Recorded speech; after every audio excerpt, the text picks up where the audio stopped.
Gente querida, alegria do encontro, sou Nina Veiga e estou aqui no canal Paz e Bem a produzir conhecimento a partir de uma antroposofia da imanência, num ativismo delicado por uma estética da vida viva. E hoje a gente está chegando no último episódio da nossa 10ª temporada do programa que tem como título Antroposofia da imanência, ativismo delicado por uma estética da vida viva. A nossa 10ª temporada tem como tema carências da alma em nossa época. E o título desse episódio 6 é Cognição Espiritual. O livro, como você sabe, é uma conferência de Rudolf Steiner de 1916 e é editado pela editora antroposófica na série Textos Escolhidos. Para lembrar sempre, sempre, sempre, quando a gente lê esse nosso autor, mas todos os outros também, o seu plano de imanência. De onde que ele é? Onde que ele foi? Não é? A gente tem que colocar os pingos nos is. Principalmente porque a escrita sempre foi dominada por uma determinada classe social, por um determinado gênero, por uma determinada geografia. E a gente precisa pegar o que é bom e deixar aí aquilo que não produz uma estética da vida viva. Por exemplo, Steiner estava escrevendo esse livro com 55 anos e em plena Primeira Guerra Mundial. Isso faz diferença. Marcas da nossa leitura anterior. Então, vou até aumentar aqui. Você já sabe que o PDF com essas nossas aulas está no nosso site e o caminho para chegar nele tem um link aqui na descrição do vídeo. Então, a primeira marca da leitura é: a ciência não deve apenas instruir, mas tornar capaz de julgar, proporcionando a capacidade de raciocinar e aumentando a independência do pensamento. Ou seja, ele está dizendo que a ciência deve dar-nos liberdade e não nos aprisionar. E o 2, peguei essas 3 ideias da época: compreensão social, liberdade de pensamento e cognição espiritual. Vamos então para a nossa última leitura, página 32 a 38. Essa constatação é feita com certa alegria e satisfação, graças a marcantes fenômenos culturais do nosso tempo. Afirma-se que o ser humano moderno vive melhor em comparação com a existência mais instintiva, triste e embotada de épocas passadas. De outro modo, porém, em seguida, o autor descreve corretamente as dificuldades do 5º período pós-atlântico, mencionado por mim há pouco. Só que ele não reconhece o fato de tudo isso ter sua causa na configuração do 5º período e em sua meta de formar a alma da consciência. Isso não é vislumbrado claramente. No entanto, é o que importa. O autor sente isso com o coração bem aberto, diz ele. É curioso, ao descrever a evolução de nossa época, partimos da alegria de viver, do prazer da existência. No fim do capítulo, teremos de falar de um profundo sentimento íntimo da alma, o que aqui vivenciamos em pequena escala, nossa época experimenta em escala maior. Com pequena escala, ele quer significar o lugar onde vive. De um lado, uma plenitude cultural sem par, uma riqueza de vida vigorosa e bela, como mal houve outra na história, e ao mesmo tempo um sofrimento anímico que se expande e abrange camadas inteiras do povo. Então, nosso autor, que demonstrou possuir um discernimento tão correto, passa a examinar várias soluções para não ficar apenas limitado a descrever o sofrimento da alma, e sim para encontrar a maneira correta de dirigir os impulsos da humanidade moderna. Entre essas soluções, descreve também o que chama de teosofia, da maneira como chegou a conhecê-la. Encontramos, pois, dentre os inúmeros adversários, uma pessoa que demonstra uma atitude benévola para com a teosofia e boa vontade em realmente conhecê-la, tendo-se de fato familiarizado com ela e por isso nos interessando. Não menciono tudo isso por motivos fúteis, mas porque considero importante e essencial pormos em evidência tais relações positivas entre a nossa ciência espiritual e o mundo ambiente. Depois de mencionar o que a mística, que não chega a ser misticismo, procura fazer para aprofundar a vida e minorar os sofrimentos da alma, o autor diz: ao lado da mística encontra-se a teosofia. Há quem veja nela apenas uma busca de substitutivos para forças de eficiência comprovada, julgando tratar-se apenas de uma tendência ao sincretismo e ao ecletismo. Ou seja, uma amálgama de toda espécie de confissões religiosas e cosmovisões. Os que não se dão ao trabalho de conhecer melhor a ciência espiritual, afirmam que essa não passa de um gnosticismo requentado, mas aquele autor não para ali, pois diz serem eles os que encontram apenas uma tendência ao sincretismo e ao ecletismo, de acordo com as inclinações pessoais, confundindo-as com fenômenos pouco claros de nosso tempo, com superstições, espiritismos, visões de fantasmas, simbolismos e outras manifestações de malabarismos espirituais que excitam os seres humanos por seus aspectos misteriosos. Tal, porém, não é o caso. Seríamos injustos em relação a este movimento se não reconhecêssemos os aspectos e valores profundos que nele se exprimem. Eu vou ler essa nota de rodapé que está aqui na página 33. Rudolf Steiner faz essa referência por haver iniciado sua atividade esotérica pública no seio da Sociedade Teosófica, tal qual se desligou em 1913 para fundar a Sociedade Antroposófica, daí surgindo em muitas pessoas alguma confusão entre a teosofia e a antroposofia. E essa confusão perdura até hoje. Então, a gente muitas vezes vê os modos de apropriação da antroposofia pelo leque de valores da teosofia. E quase sempre essas pessoas são aquelas pessoas leitoras dos livros do segundo Steiner. E esse livro que a gente está lendo faz parte dessa coleção. Por isso, esse nosso capítulo último, esse nosso último episódio, muita coisa a gente vai perceber de cunho ainda muito esotérico, alegórico, religioso. Temos, pois, diante de nós um indivíduo cheio de boa vontade. Ele continua: pelo menos no que se refere ao círculo ao redor de Steiner, Devemos compreendê-lo como um movimento religioso dos nossos contemporâneos. Se não é original, mas apenas sincretista, não deixa de visar ao fundamento de toda a existência.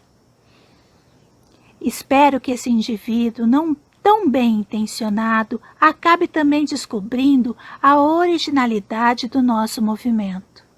Não devemos considerá-lo como um movimento que visa satisfazer os interesses suprassensíveis dos seres humanos, transcendendo dessa forma o realismo restrito ao sensorial. Devemos ver nele principalmente um movimento que provoca nas pessoas a conscientização de seus problemas morais, visando a uma espécie de renascimento interior como resultado de um intenso trabalho de autoeducação. Vou fazer uma pausa aqui só para acentuar como essa definição que o autor, que Rudolf Steiner está comentando, define tão precisamente a antroposofia. É um olhar de fora, mas deixou claro aqui, não devemos considerá-lo, o movimento antroposófico, como um movimento que visa satisfazer os interesses suprassensíveis dos seres humanos, transcendendo dessa forma o realismo restrito ao sensorial. Essa é uma chave de entendimento muito importante para a antroposofia da imanência. Como eu já disse, não é por espírito de futilidade que estou lendo essas coisas, mas porque considero importante conhecermos tais julgamentos quando se pensa em tudo o que normalmente é costume dizer a respeito da antroposofia. Basta ler o livro de Steiner sobre a introdução à teosofia para se constatar a seriedade com que se aponta para o trabalho destinado à purificação, ao aperfeiçoamento moral. Além disso, o movimento antroposófico, com sua especulação dirigida ao suprassensível, constitui uma reação ao materialismo. É bem verdade, e agora chamo sua atenção especial para o trecho seguinte, que se afasta facilmente da base sólida da realidade, perdendo-se em hipóteses, em fantasias clarividentes, e, num reino de sonhos, não lhe sobrando forças suficientes para a realidade da existência individual e social. Não obstante, temos de ver na teosofia um fenômeno que corrige certos aspectos do desenvolvimento atual da humanidade. A única coisa, portanto, que desagrada ao autor é o fato de a antroposofia se elevar ao conhecimento espiritual real e concreto.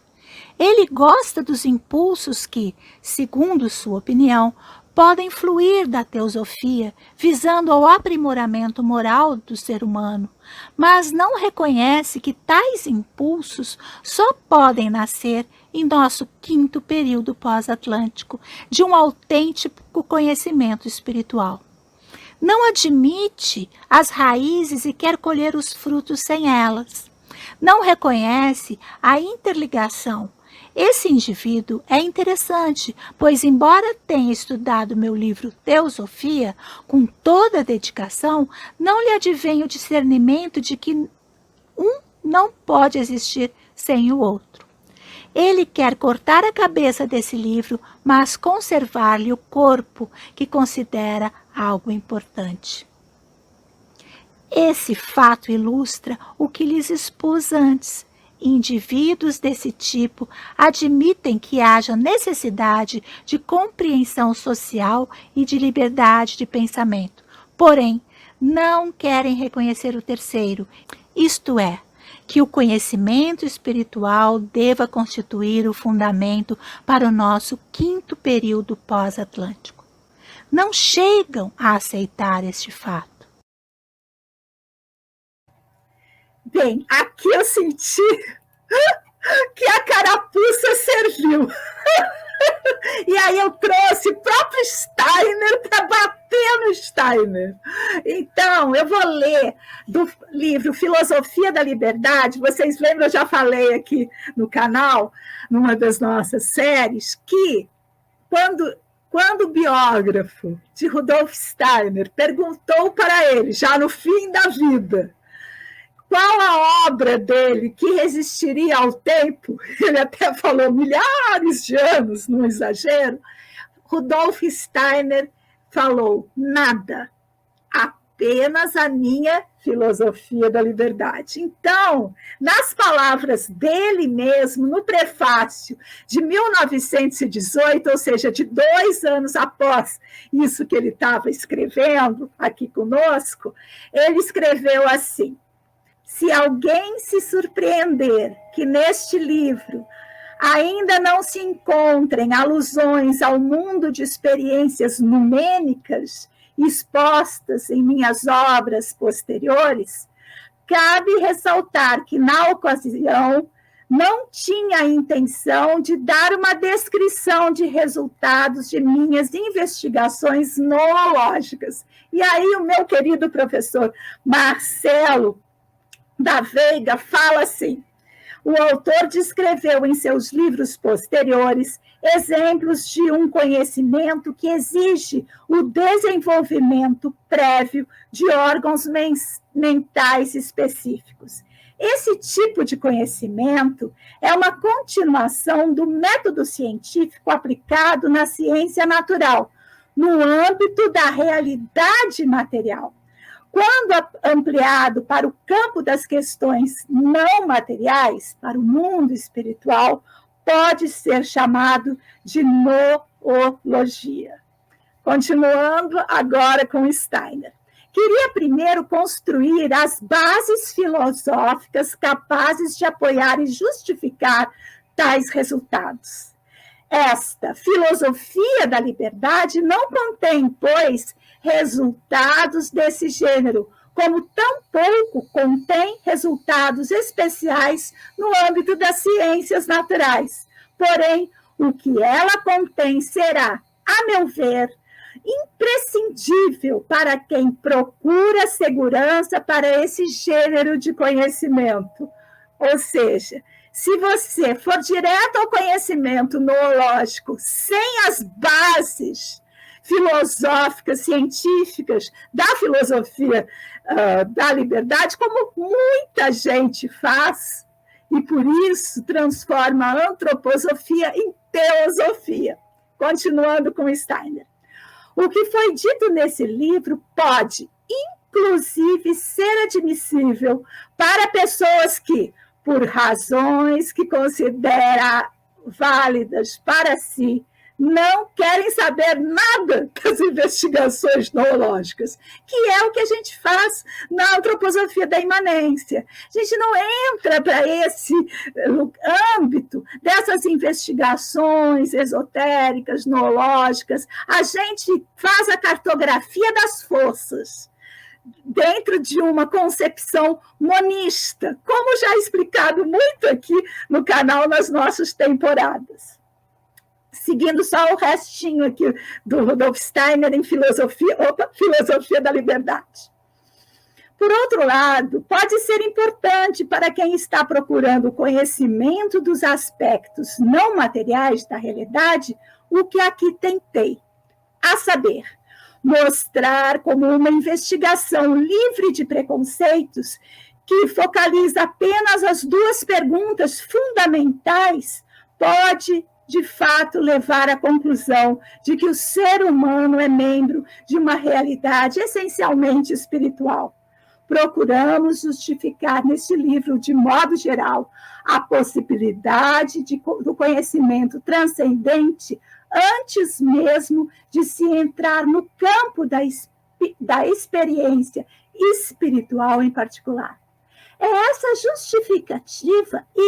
justificativa foi realizada de tal forma que, para achar aceitável o que consta deste livro, não se faz necessário, de maneira alguma, olhar para tais experiências descritas em minhas obras posteriores. E eu fiz uma anotação. 1. Pelos motivos apontados por Steiner em 1918, 12 anos depois da conferência que estamos estudando, nós podemos nos apropriar desse conhecimento espiritual sem sua parcela esotérica.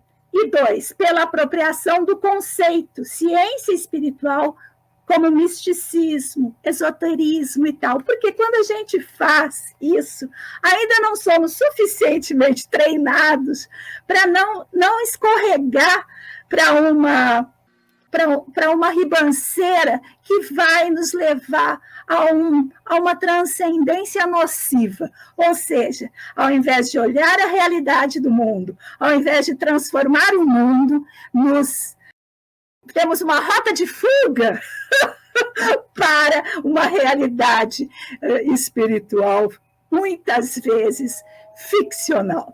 Sigamos a nossa leitura, então. Ora, uma das tarefas mais importantes da corrente da ciência espiritual é o despertar, inclusive, a compreensão para isso. Muitas pessoas chamam de fantástica a elevação aos mundos espirituais. Não se dão conta de serem o materialismo, a incompreensão social e toda a vida e a cosmovisão materialista de nossa época um resultado da perda do conhecimento dos mundos espirituais. É justamente em indivíduos bem intencionados que se percebe quão difícil é para os seres humanos atuais admitir a necessidade de se reconhecer a existência dos mundos espirituais concretos. É por esse motivo que devemos procurar despertar a compreensão de impulsos como os que eu descrevi nesta palestra. O livrinho que mencionei se intitula O Mundo dos Pensamentos dos Eruditos, Problemas e Tarefas. Como eu já disse, caiu em minhas mãos por acaso, pois foi publicado em 1914 em Hamburgo, reproduzindo uma palestra proferida pelo professor Friedrich Meiling em 23 de nove de 1913. Por ocasião do 27º Congresso da Missão Interior nessa cidade. Estou admirado por ninguém do nosso círculo haver falado desse livro. Talvez pudesse ter caído em mãos de alguém entre os amigos, já que foi editado em 1914. Seria necessário cuidarmos um pouco das relações que se estabelecem entre as mais variadas áreas. Seria necessário termos em mente a reação muito mais frequente que consiste em julgar e zombar do nosso movimento, mas também deveríamos pôr em evidência o caso em que se procura honestamente compreendê-lo, como no caso presente, que nos ensina quantas dificuldades são encontradas, mesmo em nossos dias, pelos que buscam uma compreensão honesta. Era minha intenção mostrar nessa palestra os 3 grandes ideais concretos deste 5º período pós-atlântico. Compreensão social concreta, liberdade de pensamento, conhecimento espiritual. Esses ideais devem nortear as ciências de agora em diante, purificando a vida, impulsionando a moral e proporcionando à humanidade moderna novos rumos e nova vitalidade. Mas as 2 primeiras exigências, a compreensão social e a liberdade de pensamento, não podem ser realizadas sem a terceira, pois trata-se de desenvolver a alma da consciência. Em sua fase mais evoluída, esta alcança a identidade espiritual, cujos germes deverão ser implantados durante o 6º período pós-atlântico. Esta evolução não ocorrerá se não for preparada no ser humano aquela autonomia interior resultante do desabrochar da alma da consciência. Em nossos esforços em prol da ciência espiritual, devemos levar em conta que o que nos parece ser uma verdade abstrata possui a força mágica que, caso se consiga libertá-la, iluminará toda a existência. Seja qual for a posição de cada um na vida, na ciência ou numa atividade prática, por ínfima que seja, o ser humano pode colaborar nas grandes tarefas da época, desde que saiba tornar vivas em seu campo as verdades abstratas que assimilamos em nossas reuniões. Então, a alma humana se encherá de alegria, de uma alegria que não será apenas superficialidade despreocupada, mas conterá algo daquela seriedade que nos sustenta, que incrementa nossas forças, fazendo com que não apenas desfrutemos da vida, mas sejamos autênticos trabalhadores dentro dela. Quero fazer uma pausa aqui só para ler com ênfase, já a título de encerramento da nossa temporada, esse fragmento do texto de Rudolf Steiner. Diz ele: seja qual for a posição de cada um na vida, na ciência ou numa atividade prática, por ínfima que seja, o ser humano pode colaborar nas grandes tarefas da época, desde que saiba tornar vivas em seu campo as verdades abstratas que assimilamos em nossas reuniões.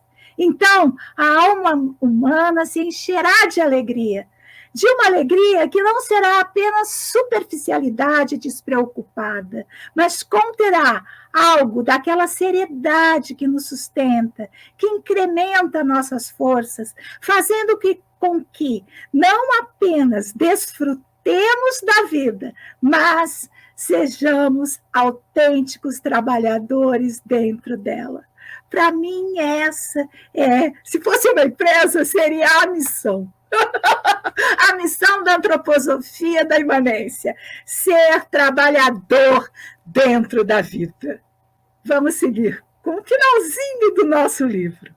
Neste sentido, os referidos 3 ideais sociais e cognitivos capacitarão também a alma da consciência, no 5º período pós-atlântico, a compreender o mistério do Gólgota de uma nova maneira, a acolher o Cristo, pois deveremos estabelecer uma relação real com os mundos superiores e cientificar-nos de sua atitude com referência ao impulso central de toda a evolução da Terra, ou seja, o impulso do Cristo.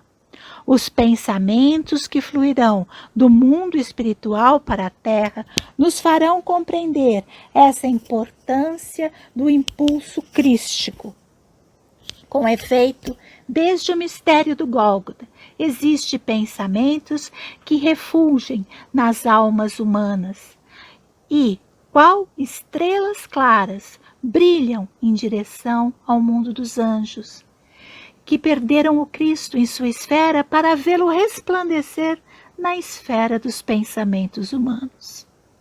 O conhecimento espiritual não pode, de forma alguma, ser descrito como algo fantástico, pois procura atuar sobre a realidade que necessariamente gera o sofrimento das almas durante o 5º período pós-atlântico.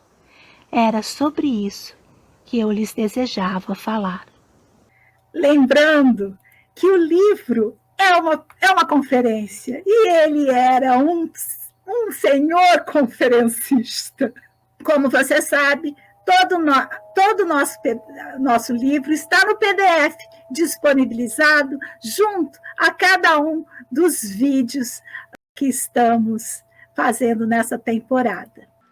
E as referências, hoje eu trouxe também ele, em Filosofia da Liberdade. Lembrando que no canal do Nina Veiga Ateliê de Educação tem uma série, Filosofia da Liberdade em Memes, que dá para a gente lendo o livro, trazendo a potência da antroposofia da imanência, que contém a filosofia da liberdade. Para você chegar nas referências, nos programas e nas outras séries e grupos de estudo do Ativismo Delicado, www.ativismodelicado.art.br. O link está na descrição desse vídeo. Queria agradecer demais quem esteve aqui conosco nessa 10ª temporada do programa Antroposofia da Imanência, Ativismo Delicado por uma estética da vida viva. Sigamos juntos, pois assim somos mais fortes.